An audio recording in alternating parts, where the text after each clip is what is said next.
Hello there, Mr. Galloway. I have a question for you, and I could mention numerous shameful things that you've said or done in the length of your ignoble career, but there's one recent one that comes to mind which is unforgivable.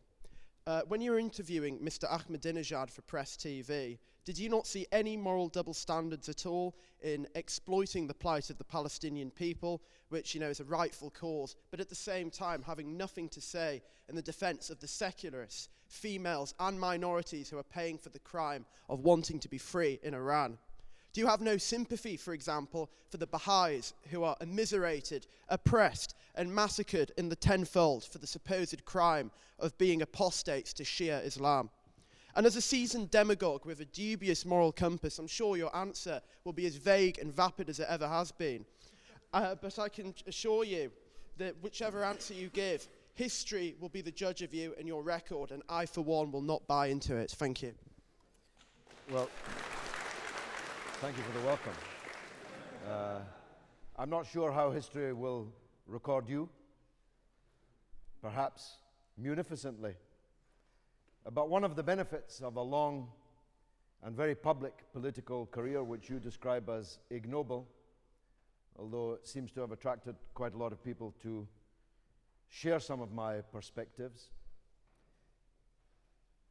is the fact that everything I have said and done is on the public record. On the public record in Hansard, over 25 years in Parliament, elected 6 times. That doesn't sound all that ignoble to me. And on the record on YouTube in 12,800 videos, none of which I put up myself. On the record on Google in millions of words, which I wrote myself.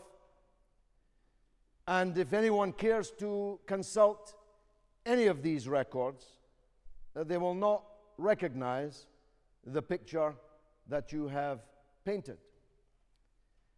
But let me concentrate on what I think is the nub of your question, which is Ahmadinejad. Ahmadinejad will cease to be the president of Iran in less than 6 months' time. In his neighborhood, that's a very unusual thing. The Prime Minister of Bahrain, which is currently butchering its democracy protesters using our weapons and gas, has been the Prime Minister of Bahrain since 1963. It's now 2012. He became the Prime Minister before the Beatles existed, and the Beatles are 40 years dead. He's the uncle of the king, who has the real power in Bahrain, a neighboring country. His family have ruled Bahrain for almost 300 years, since they were placed in power, taken actually from a different part of the region and placed in power in Bahrain by the British Raj more than 250 years ago. So it's unusual that Iran's president will cease to be the president. But what else is unusual is that Ahmadinejad was elected as the president of Iran. None of the leaders, especially of our best friends in the region, have ever been elected by anybody to anything. They're in power by virtue of the weapons that we gave them.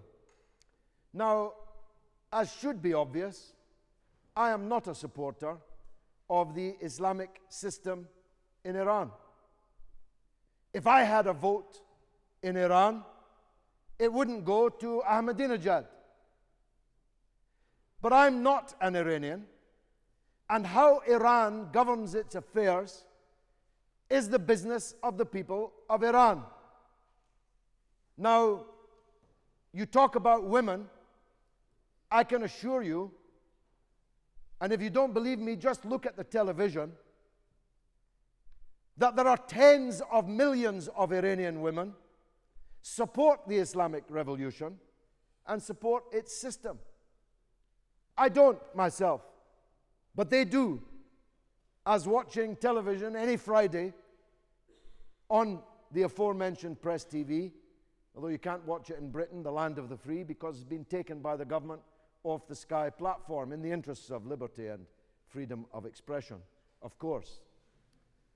You mention the Baha'is. I'll take your word for the immiseration of the Baha'is, although not the last time I looked. Most Baha'is in Iran are far from immiserated, but they are undoubtedly oppressed. I am against all oppression of any minority, whether religious or ethnic, or on grounds of sexual orientation, or any other form.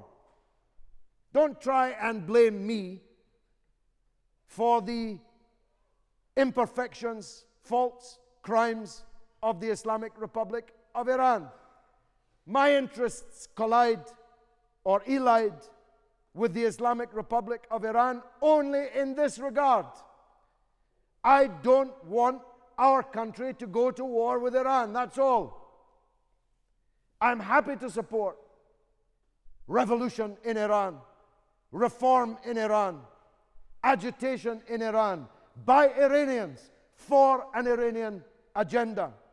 But I will never support my country sending its bombs to fall on Iran and on Iranian people, where, by the way, those bombs will not discriminate between men and women, between secular and Muslim, between Baha'is or gays or straights or any other discrimination. The bombs will fall on all Iranians. And I'm against it. And I'm inviting you to be against it too.